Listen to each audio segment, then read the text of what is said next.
Friends, my name is Naresh Lakhani, and today I'm going to talk about very interesting topic, which is quick ways of overcoming fear of public speaking.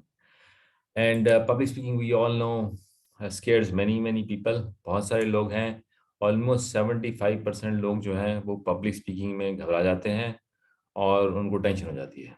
चाहे वो कितने भी अच्छे अपने काम में क्यों ना हो, कितने भी इंटेलिजेंट क्यों ना हो, लेकिन वो घबरा जाते हैं। तो वो जो आज का टॉपिक है उसका ऑब्जेक्टिव यही है कि आप कैसे इसको ओवरकम कर सकते हो, क्या आप प्रैक्टिसेस कर सकते हो, क्या आप चीज़ें फॉलो कर सकते हो जिससे आपका जो है पब्लिक स्पीकिंग का फियर आपका कम हो जाए।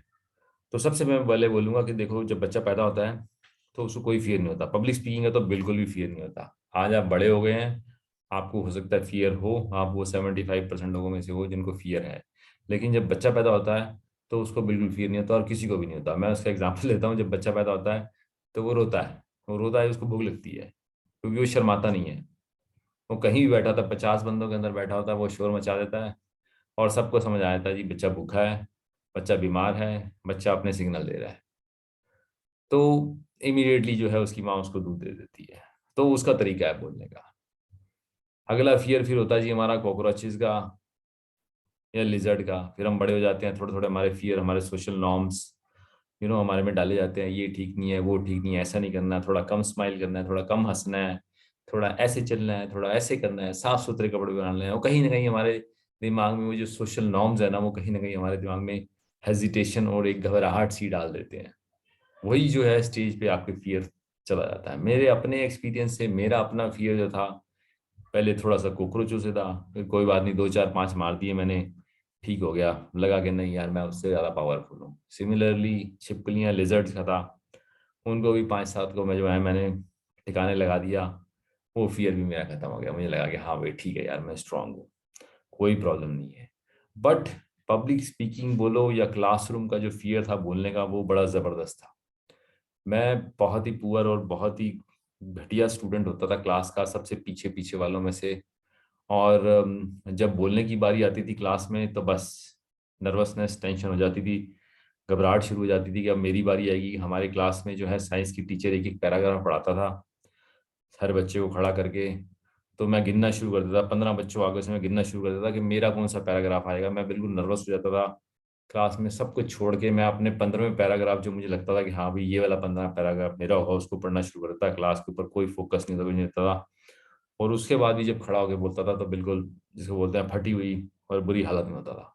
तो इस तरह का पब्लिक स्पीकिंग फियर जिसे कहते हैं, क्लासरूम से एक नज़र आ जाता है। तो ये सब चीज़ें होती थी।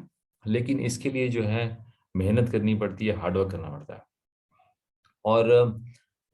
और आसान तरीका है आपको देखने का पब्लिक स्पीकिंग का जी। आप खड़े नहीं होते, आप क्वेश्चन नहीं पूछते हो, क्लासरूम में क्वेश्चन नहीं पूछते हो।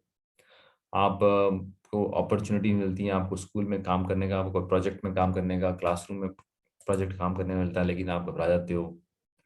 कहीं ना कहीं जो है ना, जितने भी आप देख लो, जितने भी अच्छे लीडर्स हैं, अच्छे लीडर्स की बात कर रहा हूँ मैं, बेकार घटिया लीडर्स की बात नहीं कर रहा, उनका पब्लिक स्पीकिंग बड़ा अच्छा होता है। और उन्होंने कहीं ना कहीं इस फियर को ओवरकम किया होता है। उसके लिए नॉर्मली वो क्या करते हैं जी, बेटर प्रिपेयर्ड होते हैं। मैं सबको बोलता हूँ, कोई भी चीज़ है, और पब्लिक स्पीकिंग जो है वो एक स्किल है जिसको आप लर्न कर सकते हो। ये कोई इनबॉर्न टैलेंट नहीं है। हो सकता है टैलेंट किसी में थोड़ा सा ज़्यादा हो, थोड़ा सा नेचुरल एबिलिटीज भी होती है, no doubt. But in general I would say कि ये एक स्किल है। आप, स्किल का मतलब होता है जिसको आप लर्न कर सकते हो। टैलेंट होता है जो इनबॉर्न होता है, जो आप में बहुत ज़्यादा आप इम्प्रूवमेंट नहीं ला सकते। मेरे हिसाब से ये स्किल है, इसको इम्प्रूव कर सकते हो, इसको आप सर्टनली बेटर कर सकते हो। लेकिन आपको इस पर फोकस करना पड़ेगा, प्रैक्टिस करना पड़ेगा, और कोशिश करनी पड़ेगी that I have to improve it. And I tell everyone कि जरूरी नहीं है कि पब्लिक स्पीकिंग का मतलब ये नहीं कि आप बहुत अच्छी फराटेदार फ्लुएंट इंग्लिश बोल रहे हैं। इंग्लिश का कुछ नहीं लेना देना पब्लिक स्पीकिंग से। पब्लिक स्पीकिंग का लेना देना जो है आपकी कमांड, आपका कंफर्ट लेवल है, और आप जो बोल रहे हैं आप उसमें कितने अच्छे हैं, और कितनी आपने प्रिपरेशन की है, और कितना अपने आप को रिलैक्स रखते हैं। ये सारी चीज़ें जो है ज़रूरी हैं। लैंग्वेज, कमांड, इंग्लिश बोलना, पब्लिक स्पीकिंग बोलना गलत होगा, इसको कंबाइन करना। तो जो लोग ओवरकम नहीं करते हैं, मैं आपको बता रहा हूँ, जितने लोग पब्लिक स्पीकिंग में अच्छे हैं, वो लोग बहुत ही जो है ज़बरदस्त जो है, उनके पास अपॉर्चुनिटीज होती हैं, स्काई इज द लिमिट होती है। कोई भी आप नई चीज़ शुरू करते हो, उसकी शुरुआत आप कहीं ना कहीं जो एज ए लीडर अगर आप करते हो तो आपको लोगों से डिस्कस करनी पड़ती है, और डिस्कस करने के लिए आपको पब्लिक स्पीकिंग की स्किल्स ज़रूरी हैं। आपको सैलरी ज़्यादा मिलती है, आपको अपॉर्चुनिटी ज़्यादा मिलती हैं, आपको पब्लिक स्पीकर हैं तो आप एज ए कंसल्टेंट आप ज़्यादा डिमांड कर सकते हैं, आप ज़्यादा एक्सपेक्ट कर सकते हैं। अगेन आपको जो भी अपॉर्चुनिटी मिल रही है, आपको ट्यूशन पढ़ाने की मिल रही है, आपको कोई खड़ा हुआ कुछ बोलने के लिए, दो शब्द बोलने के लिए बोल रहा है क्लासरूम में, आपको क्वेश्चन पूछने हैं, प्लीज आप पूछो। असाइनमेंट में आपको कोई नई चीजें करनी है करो। तो एक चीज जो सर्टन है कि that you have to overcome this public speaking का फियर जो है ना, आपको खत्म करना होगा। और जितनी जल्दी आप कर लेंगे उतना आप कैरियर में, उतना आप बिजनेस में, और उतना आप पब्लिक लाइफ में एज ए बेटर लीडर बनेंगे। चुपचाप जो बैठा रहेगा, जो मैंने अपनी सिचुएशन बताई थी, I learn public speaking very late but I am glad I did. पर वो फियर था, वो प्रैक्टिस नहीं थी, वो पढ़ाई में अच्छा नहीं था, बड़े सारे उसके फैक्टर थे, लेकिन धीरे धीरे धीरे सब चीज़ों को ओवरकम किया।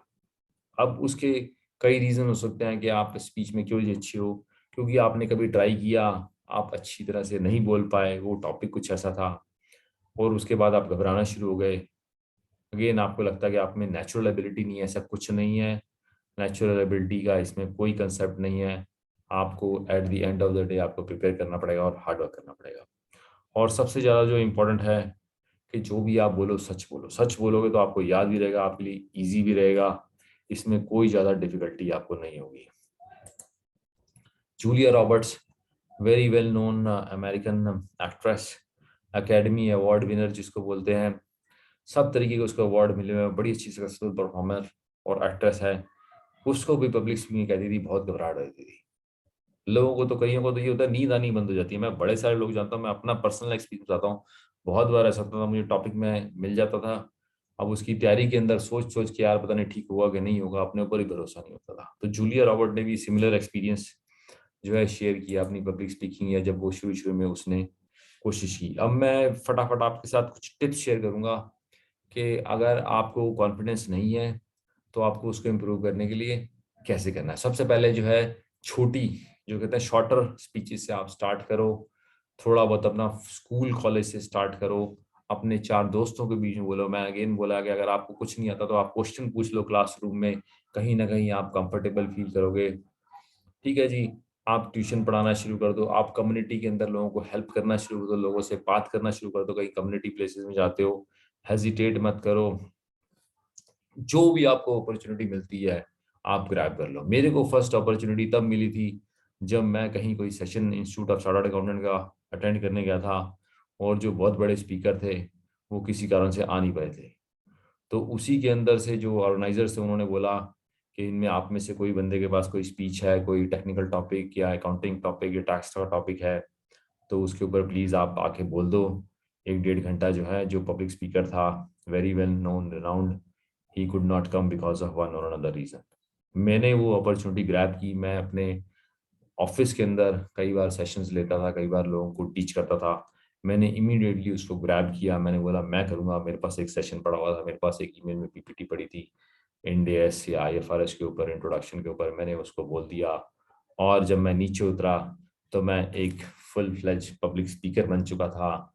लोगों ने अप्रिशिएट किया। मैं वॉशरूम में गया, साथ में वाला बंदा जो वो भी खड़ा रहा था, मैं भी कर रहा था, उसने मुझे बोला लखानी जी आपने बहुत अच्छा किया, बहुत अच्छा बोला, बहुत अच्छा लगा। लिटरली लगा कोई ऐसे सीजनड स्पीकर आ गया। सो अगेन मैंने अपॉर्चुनिटी को ग्रैब किया। वो छोटी सी अपॉर्चुनिटी थी पर मैंने उसको ग्रैब किया, और उसके ऊपर जो है मैंने उसको अच्छा किया, परफॉर्म अच्छा किया।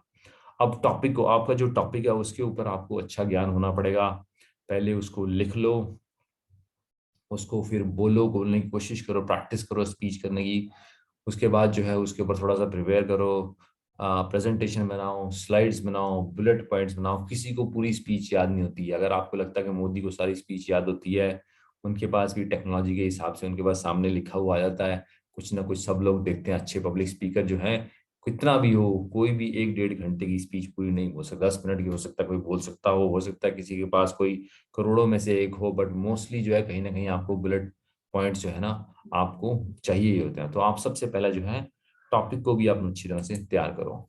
फिर कुछ टॉपिक ऐसे करो जिसके बारे में आप पैशनेट हो, जो आपके क्लोज टू योर हार्ट है, जो आपसे रेजोनेट करता है, कहीं ना कहीं आपसे कनेक्ट कर सकते हो, जिससे आप, जिसके आपकी लाइफ में जो आप करते हो उससे ही कनेक्ट हो। फॉर एग्जांपल जो मैंने पहला अच्छे लेवल पे किया था, मैंने आपको बताया इंडिया IFRS पे किया था, वो टॉपिक ऐसा था जिसके ऊपर ऑलरेडी मैंने इम्प्लीमेंटेशन किया हुआ था, जिसके ऊपर ऑलरेडी मैंने कंपनी के अंदर काम किया था, I was good at it, और कहीं ना कहीं मुझे ओवरऑल एक अच्छा व्यू था उसका।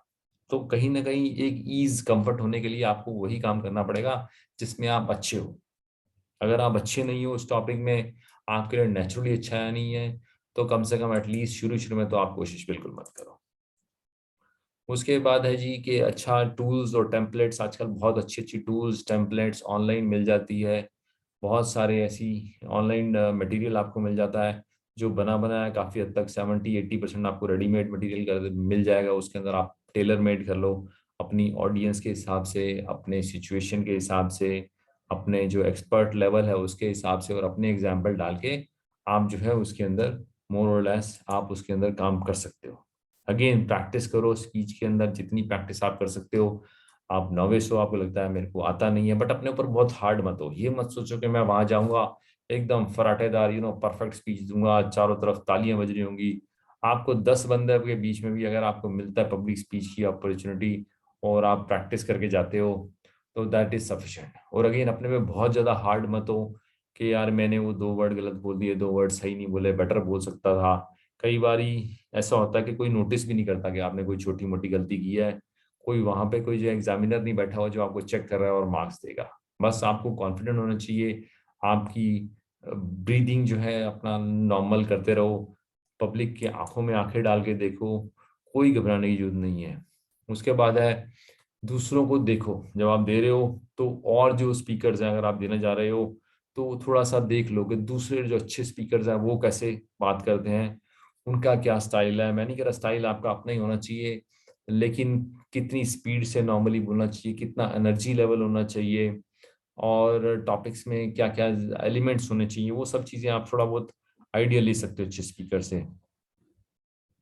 उसके बाद है अपनी ऑडियंस को जानो, अपनी ऑडियंस उनकी क्या प्रेफरेंस है, वो क्या लाइक करते हैं और उनका क्या लेवल है। फॉर एग्जांपल मैं एक जनरल आम लोगों के बीच में किसी टैक्स के बारे में बात करने जा रहा हूँ, तो जरूरी नहीं है मुझे सेक्शंस और रूल्स का बहुत ज़्यादा अच्छी नॉलेज होनी चाहिए। लेकिन अगर मैं इंस्टीट्यूट ऑफ चार्टर्ड अकाउंटेंट के लिए जा रहा हूँ, तो कहीं ना कहीं मेरे को अगर सेशन देने के लिए जा रहा हूँ तो मुझे again section rule sub section सारी चीज़ों का अच्छा ज्ञान हो, तभी मतलब उसके लिए मैं रेडी हो सकता हूँ। फिर बी ट्रुथफुल, आप अगर अच्छे रहोगे, ऑनेस्ट बोलोगे, सच बोलोगे, तो बड़ा बढ़िया रहेगा। अगर आप ऐसे ही झूठ बोल रहे हो, कोई ऐसी स्टोरी बोल रहे हो जो कनेक्ट नहीं होती है, जिसमें आप बिलीव भी नहीं करते हो, तो बड़ा मुश्किल है। फिर आपको अच्छी स्पीच होना एक डिफिकल्ट हो जाएगा। फिर आपकी है स्माइल, स्माइल बहुत ही जरूरी है। स्माइल देना कहीं ना कहीं आपको लगे कि लोगों को बंदा खुश होकर दे रहा है, स्ट्रेस्ड नहीं है बंदा, परेशान नहीं है।